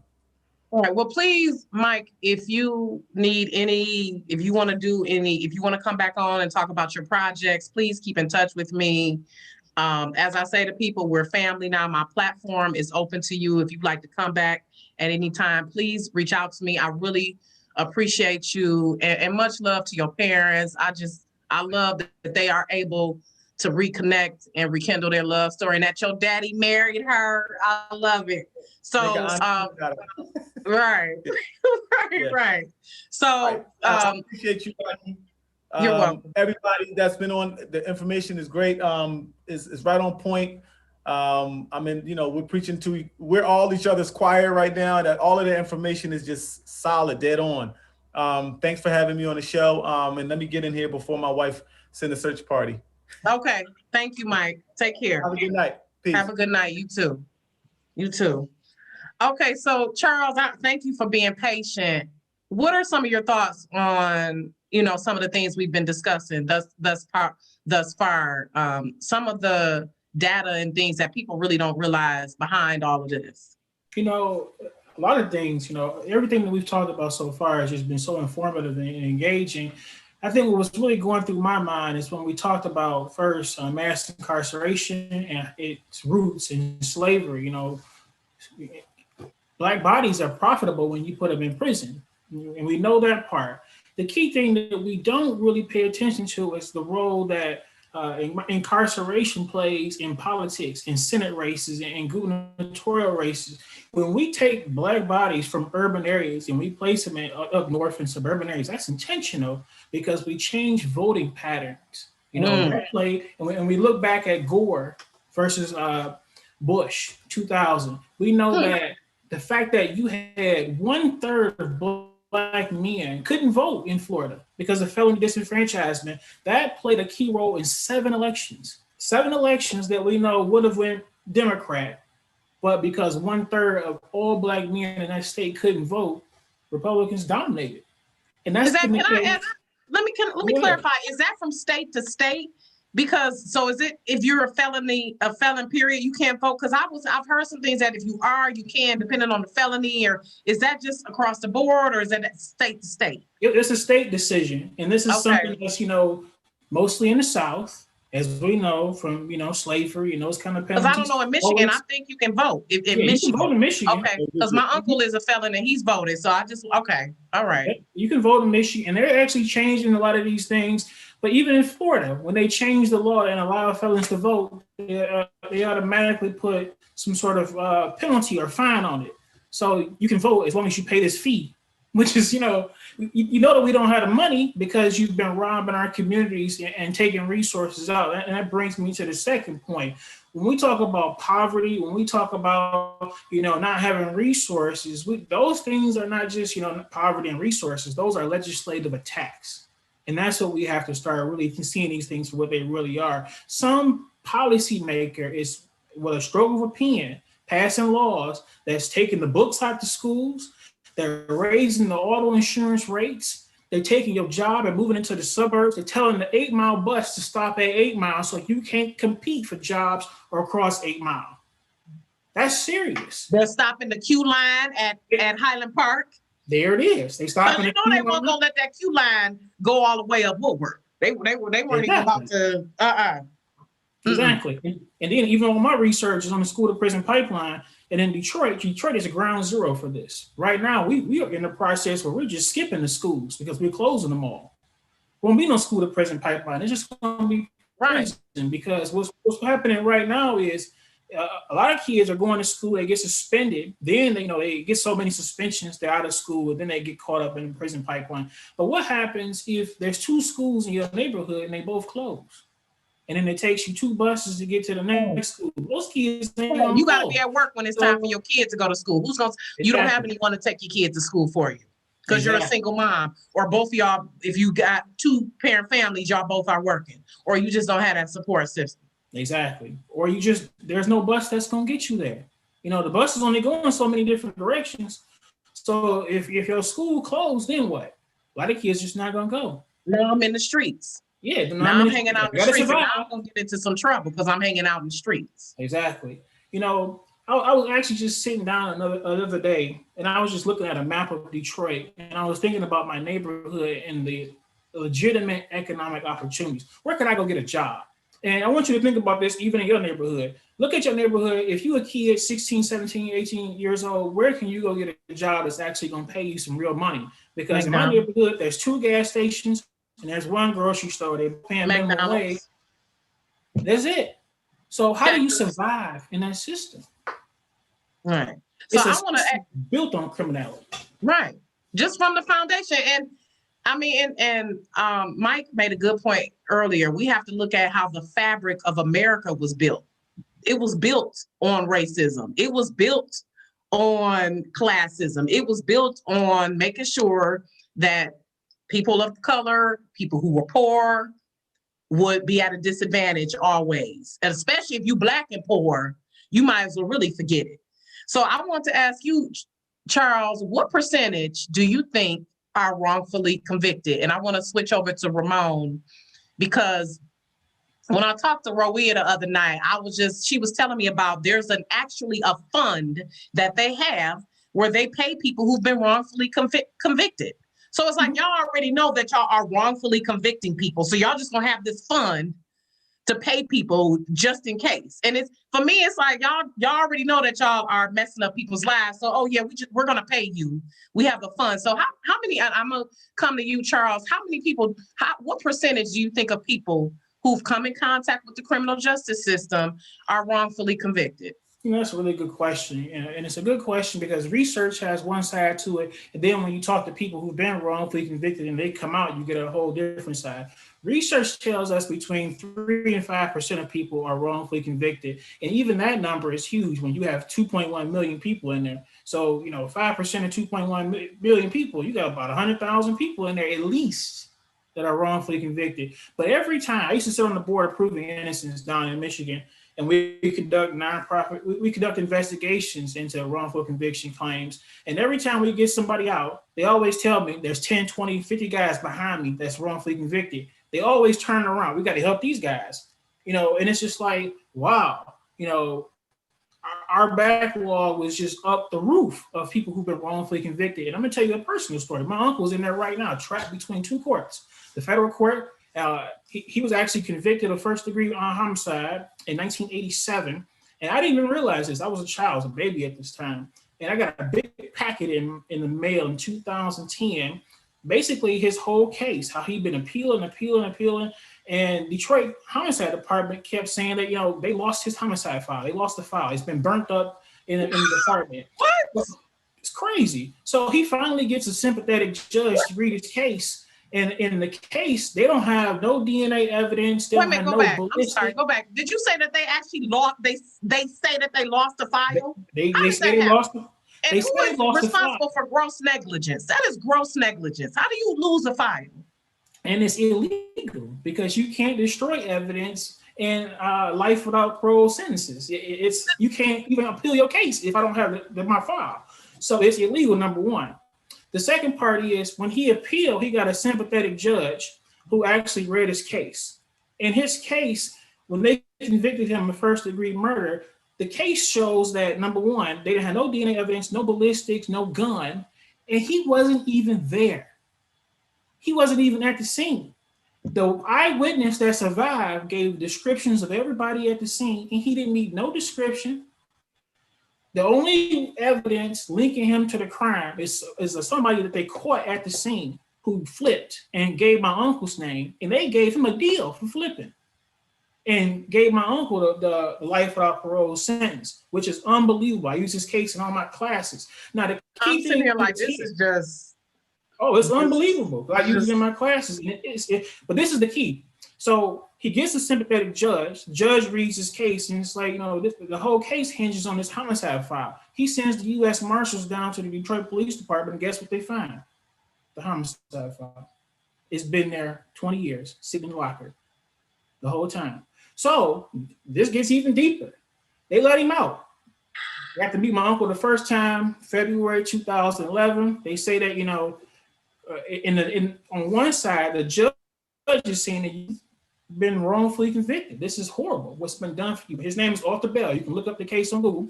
And we got, you know, the attorney general is pissed, of course, because he'd have made his name on his case. They telling him, we'll let you stay out if you cop to second degree homicide. He says, I'm not doing that. They try his case again, and they convince all the other attorneys in Michigan that, you know, you don't want to take this case because it's political, it's dangerous now. And he's in prison right now. They remanded him back in 2013. One judge saying he didn't do it, all the evidence saying he didn't do it, and the Sixth Circuit saying he need more evidence to show he didn't do it. What in the heck? Okay. Okay, so sounds like we need to get Ramon and Roe on that case. Wait a minute. It's political. It is. Okay, so Roe, so the long and short for Ramon's case was, Ramon, you weren't even at the scene either, were you? Of the accused murder. You were accused of murdering 2 women. Right. And you weren't even there. I was in Indiana. Yeah, I was in Indiana. You what? I was in Indiana. I wasn't even in the state. So okay, so Roe, tell us about this fund, what you were telling me about this fund that they have where when people have been wrongfully convicted, they get a certain amount of money. They call it WICA. It's a Wrongful Incarceration Compensation Act or Wrongful Imprisonment Compensation Act. What happens is for every year that someone has been found wrongfully convicted, when they do that, they give them $50,000 per year. $50,000 per year. But what they don't tell you is $50,000 per year that they spent in prison. Yes. And that's what the media broadcasts everybody. So they think that these guys get out of prison, they just get this check like they're millionaires if they spend 30-some years or whatever. But wait a minute, Rojo, it's hard to hear y'all. Is your mic uncovered? See, your mic might be covered. Can you hear me now? This is better. Okay, I'm sorry. Maybe it's the time. So what happens is that when the person, the exoneree is out of prison, they have to, number one, they have to hire a lawyer. No, go ahead. I'm sorry. You have to hire a lawyer. Once you hire that lawyer, they have to file the lawsuit. Now, if the state doesn't agree to it, then you get into this back and forth of litigation. That can take 6 months to a year. And then there's a rumor, I don't know if it's true, but there's a rumor that the funding may be depleted until 2022. So the thing is, it's like the guys, first the wrongful conviction, that's the first miscarriage of justice. Then you put them out here, like figure it out. Some of these guys have been incarcerated 20, 30 years. They don't have family anybody to go back to because a lot of times the family is deceased. People have moved on, or there's no connection to the family anymore. And somebody mentioned earlier that 1 in every 3 Black men will be arrested. That's true. And 1 in every 6 Latino will be arrested, and 1 in every 17 white males will be arrested. But the difference between those 3 populations, once a Black man is arrested, he's more likely to get convicted. Once he's convicted, he's more likely to serve a lengthier prison sentence. So when you talk about the disparities, it's like Black people, it's like the criminal justice system that eats them for breakfast, lunch, and dinner. And it's no comparison. And to me, it's not a criminal justice reform or criminal justice system. It's a criminal legal system. If you got money, you get all the constitutional safeguards with a good lawyer who's going to follow the law, who's going to zealously represent you. But if you may get, and I'm not saying every public defender is horrible, but when you don't have the money, you got to get what you want. If the caseload is high, if you don't have the money for your experts, if you don't have the money for your private investigator, which is what drove our passion, because a lot of what Ramon needed was just investigative stuff, affidavits, things like that. And the cost that goes into litigating those cases, a lot of people don't realize the impact of it. And a lot of lawyers won't take on cases or keep them going because they just don't have the money to keep it going for like things like investigative work. So it's huge when you talk about the disparities because it's multiple layers to that. It's more than one thing. And the only reason why I brought up earlier with Ramon's case, we've been talking about this whole discussion about how the system is impacted by Black people. It was the Black people that locked Ramon up, and it was the white folks that fought to get him out. That's the sad part. That happened with you too, Nicholas? You nodding your head like you agree. No, I'm agreeing because when you like a lot of the support that comes into the quote unquote reform work, it comes from white folks. One of the programs that I started about 2 years ago was a Black Mama's Day bailout where I raised my own money. Since then, probably a little over $200,000 and built out a plethora of Black moms. And just last year, keeping folks safe from the COVID within the jails. That money that's raised, you would think, the Black community will pour into these funds to keep our own people safe. But it's white folks, right? And it's no shade towards our people. There's definitely a huge disconnect to what it is that we push for, and what that support looks like in the community. So because I'm wondering why is it? Because of course I wonder if it's just like ignorance and fear and just like contempt that we've had for each other. Like, why is that? Or do you feel like the white people feel like they have to prove something by helping us? Or why is that? I don't know. Come to you, bro. Yeah, I try not to figure out the answer to it. I think you would be beating at a dead horse of just why. I definitely believe that there's people that are serious and being an ally, and understanding how folks are impacted by the criminal legal system. I think also, for me in Michigan Liberation, like we don't make it a mandate that Black people have to participate in a Black-led organization or efforts of, right? But what's understood is the level of organizing amongst our people. We can't expect for, Pookie and Ray Ray on a block to give us $100 to go into reform work without actually organizing them, bringing them to the resources and the education of why all of this even matter. So, I think it was Charles that said it earlier when we talk about the criminal legal system, that's an umbrella and it reaches into the school system, it reaches into your Medicaid and your Medicare, and so many other your insurance. And so it's you have to start to explain this and make it intersectional to people to understand that when we say criminal legal system impacts the community overall, and they say how, right? We have to say, well, through this lens in school is school to prison pipeline. If you want to drive a car, everything is through a legal system to get your driver's license, the insurance, all of that. And yeah, it's more, for me, it's more important that we organize our people, and we're looking to our allies as we're talking about raising money and building wealth to bring down this system. Yeah, and that's why I said possibly ignorance too. People don't realize. So, Ro, why do you think? Well, we don't have to get into why, but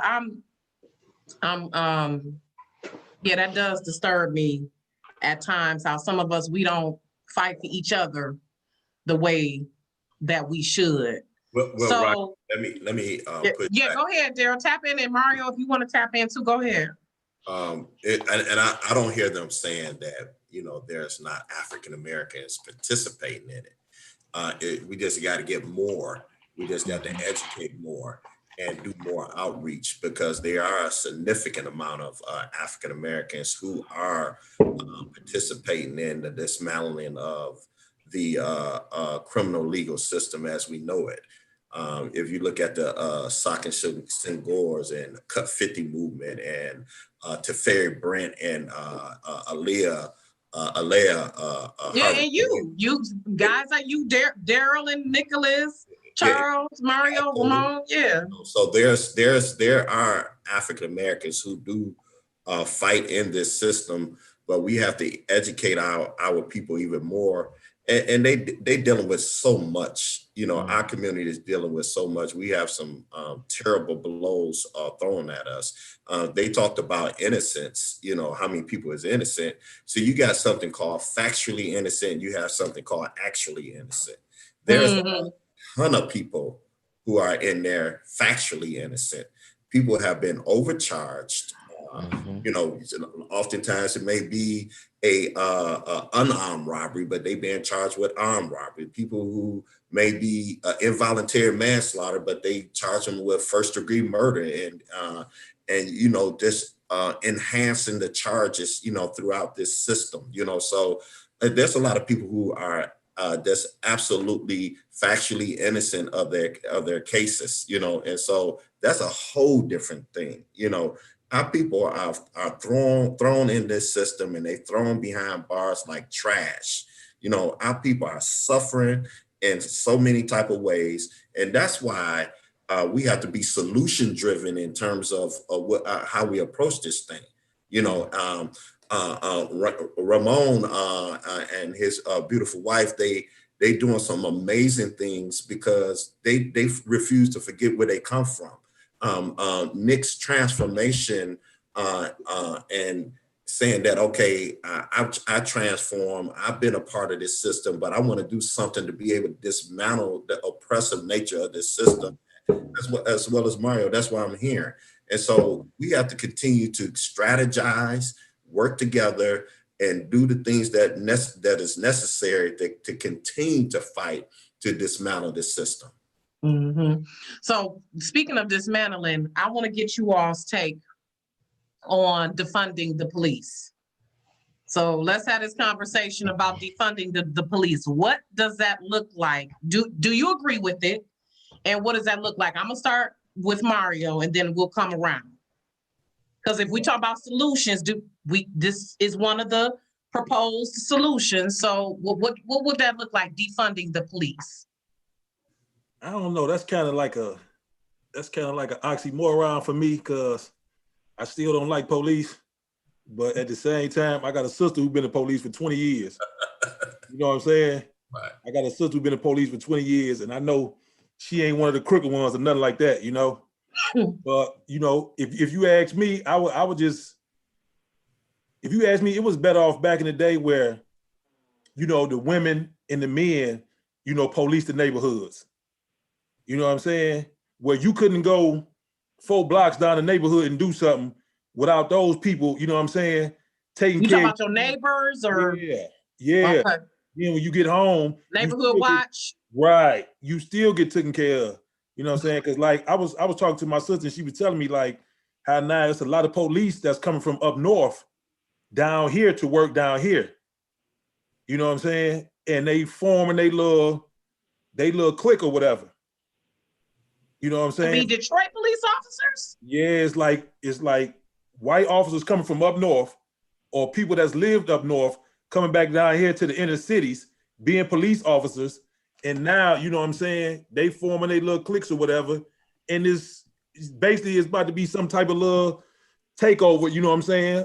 Another system implanted, you know, to mess things up for guys. Because there's no way they can relate to the kid, to the community here in Detroit. No. There's no way. You growing up, I remember one of my son's teachers grew up, I saw her little bio, she grew up in South Lyon. I'm like, oh Lord, she don't know nothing about teaching no black kids. My whole thing, I'm like, Lord. My whole thing with the police, to be honest, if before they even start off, I would give them a lie detector test.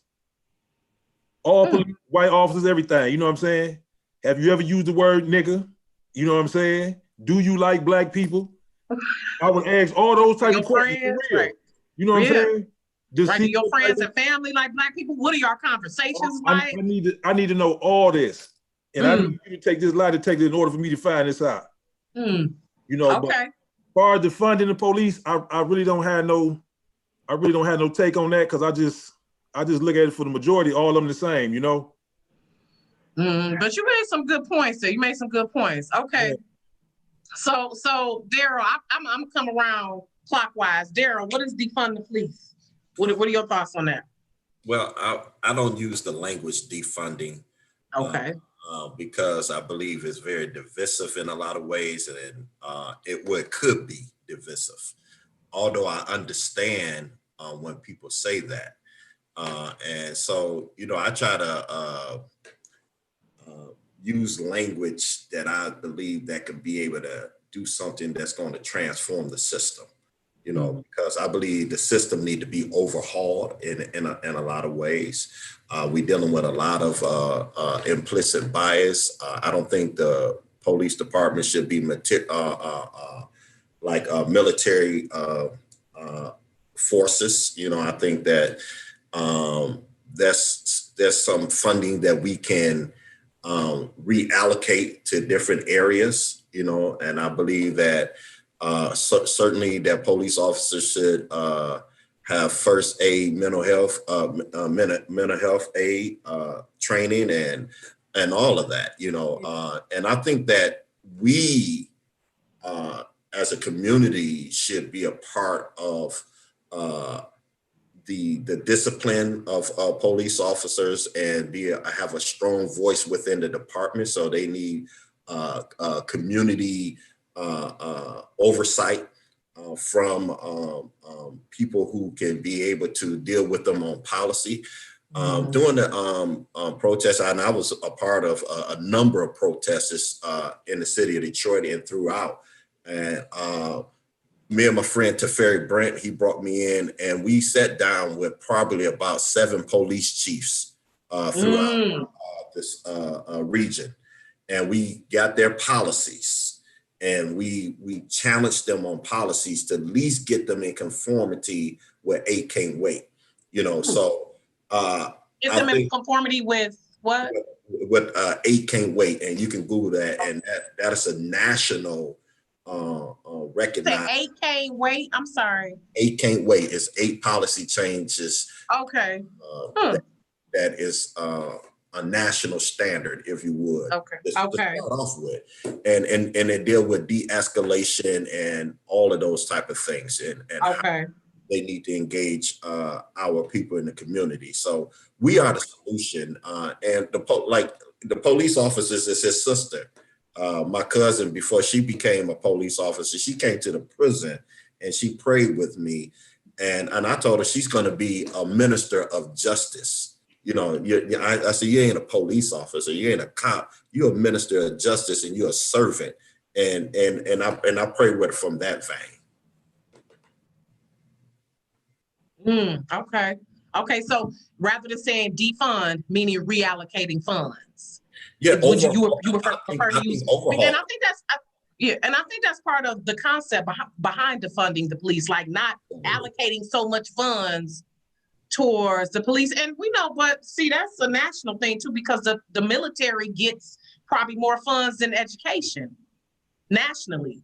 Right. Unfortunately, they do. So, okay. So what about you, Charles? What does defunding the police look like?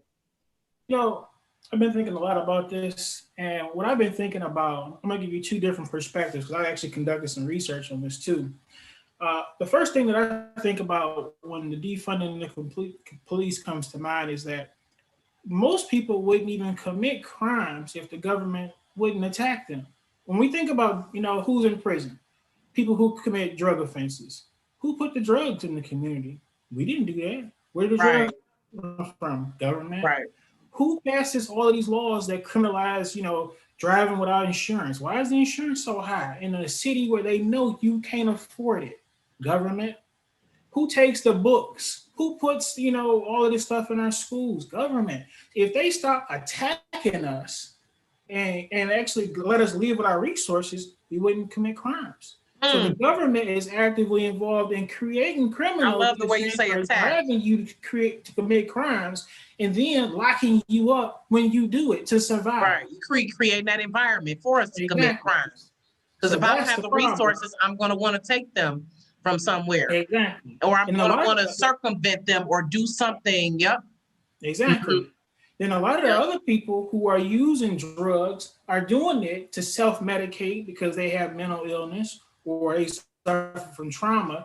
And right now, you can't even go get treatment if you got mental illness. You go to the hospital, they just discharging you because you don't have no insurance. Yeah, Look at the way this system is set up to drive you to commit crimes in a sense and punish you for mental illness and for self-medicating because of trauma and things that you go through in your environment. Look at that, system. And I think that brings me to the point of reimagining police, because I don't think that the police should be responding by themselves to every situation.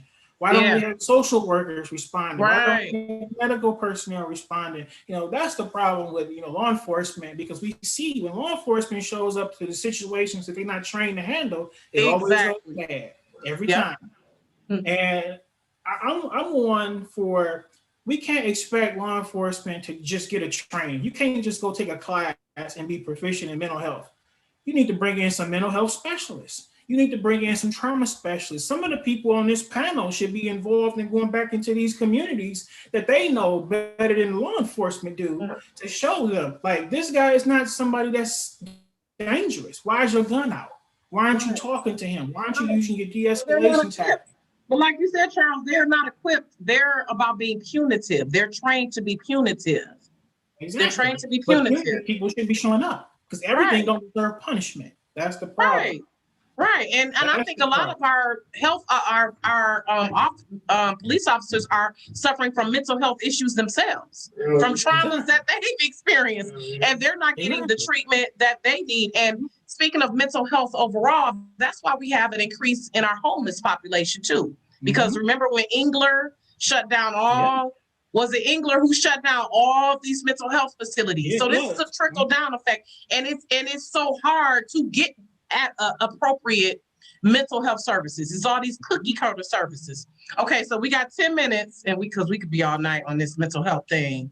Because Ro and I know as social workers too, how mental health, how it leads to and drug use and neglect and abuse, and how it's exacerbated because you don't have the proper services.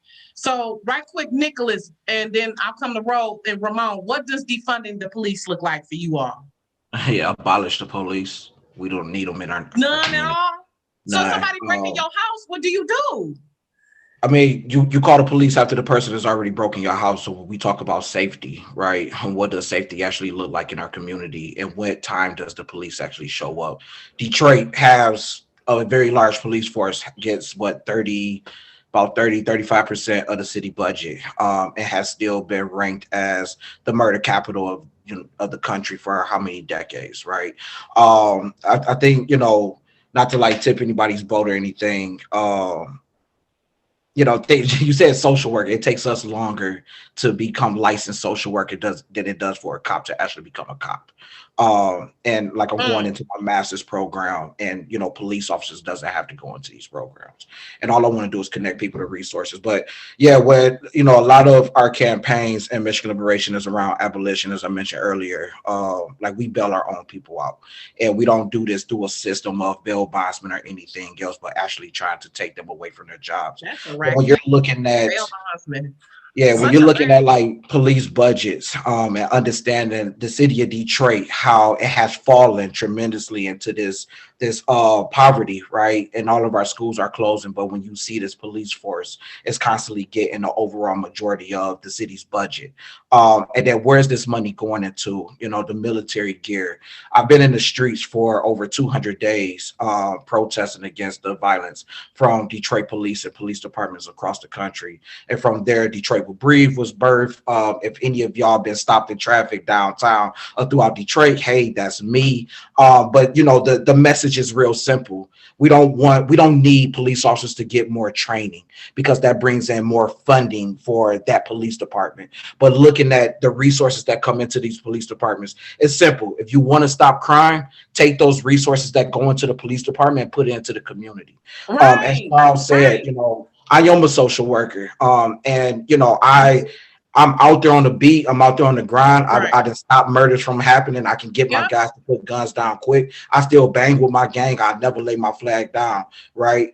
And when it comes to understanding how crime happens in the community, I know 5 guys that I can call before I call the police. Exactly, And it's just like to diffuse like it. in prison. You know, in prison, you would think because we had correctional officers, they corrected the environment. But it No, was many of us that's that's on this correct. panel, the nation, the Moors, the Milanis, that kept the violence down inside the prisons. So Right. by golly, if we can do it in there, we can do it out here. Right. But the thing is, you know, Glenn Martin says those closest to the problem are closest to the solution, but furthest from resources and power. And so what we need now is that resources so that we can build our power within this community. But where's those resources? They're being eaten up by the police, right? They're being eaten They up. right And in here. I don't just say defund the police. I say defund the criminal legal system. Overall, our prisons are getting way more money than your kids get. I know my brother Mario said, yo, we didn't eat good inside prison, but goddamn it, we ate better than any child in a public school district in the state of Michigan. My kids' food looked like garbage compared to what we ate in prison. Why is that? Because the money, right? There's more money that's going into our incarceration of Black bodies than it is to going into protecting our community. Okay. There's more money going into the prisons than there is into the education of our children. So I say, yeah, 100%, 110, defund the police.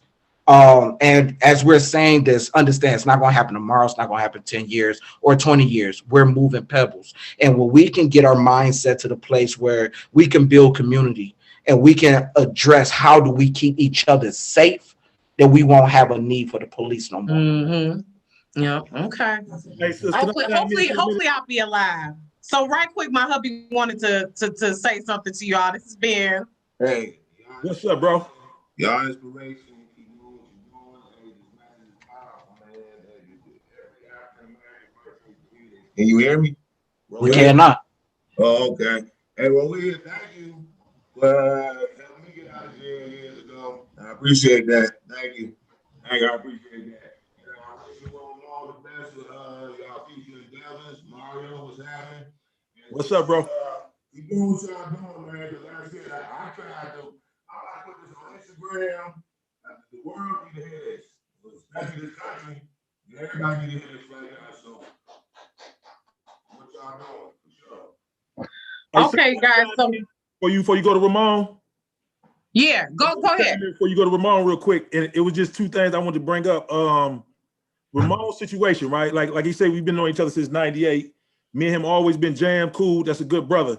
The worst thing about his situation is the time.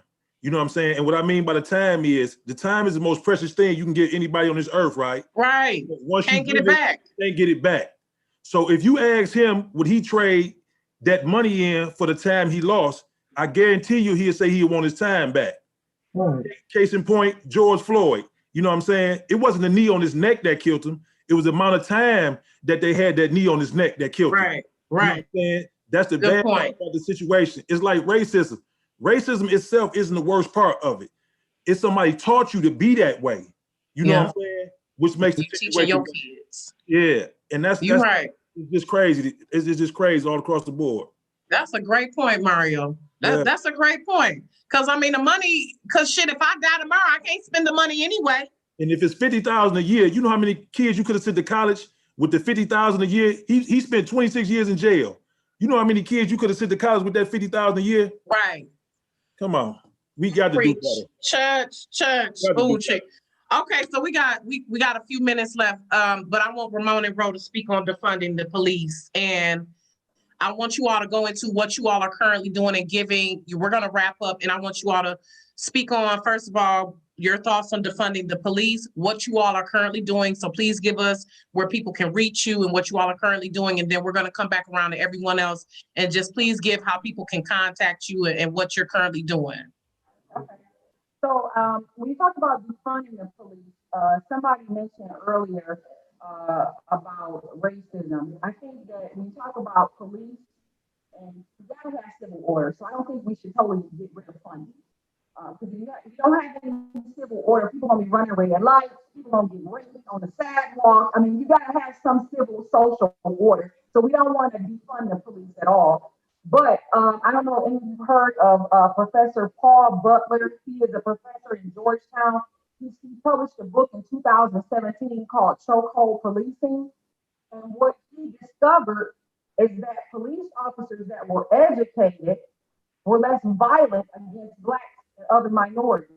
So his theory is have a requirement where police have to have a certain skill set of education, because he noticed in his research, limited research, that education made a huge difference when it came to like cultural differences and knowing how to approach someone who doesn't look like you, who doesn't talk like you. Right. So look at the book, Paul Butler. Cultural awareness is because we talk about cultural awareness as social workers, being aware of that other cultures are not like yours, and you still have to relate to them and engage them and service them. Yeah.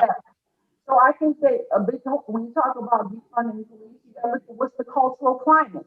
Now, should we had a defund police during the Trump era? We probably should have in a lot of different areas, but it's too late now. But one thing also that Professor Butler noticed, that chokehold policing became more prevalent during the Obama administration.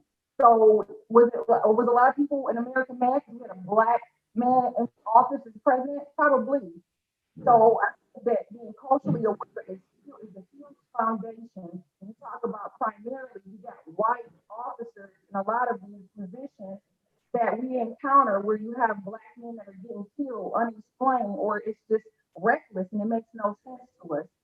But to move forward, Michigan Campaign for Justice, they just, I think it was like 2009, they did the last research. They ran out of funding. Michigan Campaign for Justice, they said in 2009 that approximately 30% of Michigan's prison population was innocent. So that tells me that if almost 30% of the population, if that's true, is innocent, then the whole state of Michigan, it should be a public outcry. You know what that means? It means the guilty people still on the street, still a risk to you, your family, your daughter, your son. So don't you want prosecutors and attorneys who are doing thorough investigations, officers are doing thorough investigations? So it's not necessarily a police issue. You got to make sure everybody, the powers that be in the whole legal system, like in Ramon's case, the prosecutors, even his defense attorney, even the judge, everybody, it's a system problem that needs to just be overhauled. I believe that we had more lawyers that did justice and wasn't burnt out and just took cases, their billable hours, the system would be a lot better. But I know that's like waving a magic wand. Like we talked about, Raquel, our social workers get burnt out and they still just working their paycheck. That's a whole nother. Okay, so yeah, let's wrap it up. Where can we find you and Ramon? Because you all are, Ramon is providing certain services now. So Ramon, let's get the information where people can find you. Ramon offers under he has a limited liability company, Justice Denied LLC. He does all the investigative work, grunt work, getting the affidavits, the sworn testimonies, the surveillance, all the PI stuff, the stuff that you need when you're talking about newly discovered evidence. Because that's going to be the person's burden when you're trying to overturn a wrongful conviction. And that's really our passion, is the actual innocence cases, how Darryl broke down the difference towards like actual innocence is what we're geared towards, because that's exactly what Ramon's situation was. Right. And then we also have a nonprofit. We have two other founders who were also wrongfully convicted. One of our co-founders, he was so passionate about his case that he also is a lawyer. He became a lawyer. So it's called Life After Justice. So it's lifeafterjustice.org. And what we try to do there, we want to have like economic reform. Life After Justice. It's not enough for these guys to get out of prison. You got to help them transition. If somebody snatches you up and just throws you away for like 20, 30 years and just push you back. I mean, just the shock of the transition with the technology, the advancement of everything, just applying for like basic necessities, food stamps, health insurance, everything is on a computer now. And a lot of these guys don't even know how to navigate a computer. So housing is huge, because if we help guys get toiletry items and food and all this stuff, if they have nowhere to put it, it doesn't matter. So housing is another issue that we work towards and we try to raise money for. So there's a little bit of everything. So they can reach you at lifeafterjustice.org. Okay. And then Rowena is an attorney as well, y'all. So Right, Yeah, and Ramon, so they a tag team. They the tag team. Right. Private investigator, notary public. She's the attorney. So y'all reach out to them at lifeafterjustice.org. And Nicholas, where can people find you with Michigan Liberation? Yep, anything Michigan Liberation, all social media platforms. Just type in Michigan Liberation or My Liberation, MI Liberation. Also, the Black Mama's Bailout. Let me say that one more time. Black Mama's Bailout. If your mama get in some trouble out here, she end up going to jail, don't call the bail bondsman. Get in touch with us. We got the funds to go and get anybody out of jail. We don't want nothing in return. We're not going to hunt nobody down or anything like that. It's just our way of building community with our folks. And then, yeah, MichiganLiberation.org. We do a lot of campaigns. We're statewide. We're C4 in a super PAC. And our big thing is the leadership development and investment into formerly incarcerated people. So over 50% of the organization is formerly incarcerated, and I'm one of the co-founders. Okay, so I'm typing these in the comments, lifeafterjustice.org, MichiganLiberation.org. Charles, where can people find you? Dr. Charles Bell. Y'all put some respect on his name. No, it's all good. DrCharlesBell.com. My upcoming book is coming out, Suspended, Punishment, Violence, and the Failure of School Safety. You can order it next month. I do a lot of research on the school to prison pipeline, specifically here in Detroit, interviewing our Black parents and students to understand the system, how they feel about school suspensions, how it affects their lives, and how these policies that they just, you walk into a school, there's metal detectors, there's guards, they feel like they're walking into a prison already. Yep. Okay, Darryl Woods, where can they find Darryl Woods Sr.? Where can they find you? You can find me, you can email me, Darryl Woods Sr, DarrylWoodsSR@gmail.com. I'm the founder and CEO of Fighting a Good Fight. I do a lot of work with police reform, criminal justice reform. And so, reach out. Absolutely. Okay. And Mario, where can people find you? I don't know if I got no special page or nothing, sis. So you can just find me on Facebook or something if you're looking. You know what I'm saying? Mario Friday. Yeah, I'm there, man. I love it. Don't forget to add Justice Denied. Justice Denied. What is that? JusticeDenied.org? Or Justice Denied LLC. No, they'll find it if they put that in. Justice Denied LLC. There's not a website. Okay, you're on Facebook and LinkedIn? Yep. Justice Denied on Facebook and LinkedIn. Okay. So, all right, I'm putting it on. Okay. All right. I appreciate y'all for your time. Thank you for being patient. I know when I have a lot of guests, people got to play the waiting game, but I appreciate y'all for doing that because I just felt I wanted to have all these voices in the room. And this is not goodbye. This is see you later. Please reach out to me, you all, if you need help with anything as far as this. This is an ongoing fight, and I would love to be a part of it. Please, Mario, Darryl, Charles, Nicholas, Ro, and Ramon, please reach out to me if you all need some support, if you need some help promoting something, if you need help getting the word out there, if y'all need, some grassroots, if y'all need me to come down there and stuff some envelopes or whatever, do some food baskets, whatever we need to do. Because we have to be the change we need to see. I mean, we're going to have to do the work. We're going to have to do the work. That's just the bottom line, and I'm willing to do that. So I appreciate you all. I love you all, and thank you all. Thank you, everyone, for listening. February 4th, actually, we're back talking about this again, but we're going to have all women. So if you all know of anyone, I believe Michelle Pearson, I got in touch with her. Thank you, Nicholas. She said she's on board. So I'm going to have her on, and I'm looking for a few other ladies to talk about criminal legal reform. Let me change now, because it ain't been no justice. Criminal legal reform on February 4th. We're going to talk about it from a woman's perspective, because as you all heard Mike Jr. say, he was born in prison. His mother pretty much labored in a prison cell and had him, gave birth to him in a prison cell. So I definitely want to discuss those components that affect women as well. So I appreciate you all. Please keep in touch and have a good night. Thanks for having me. Thank you, of course. Thank you. Bye-bye. Hey, Brian, I believe Bye, Ramon. you still got my number. I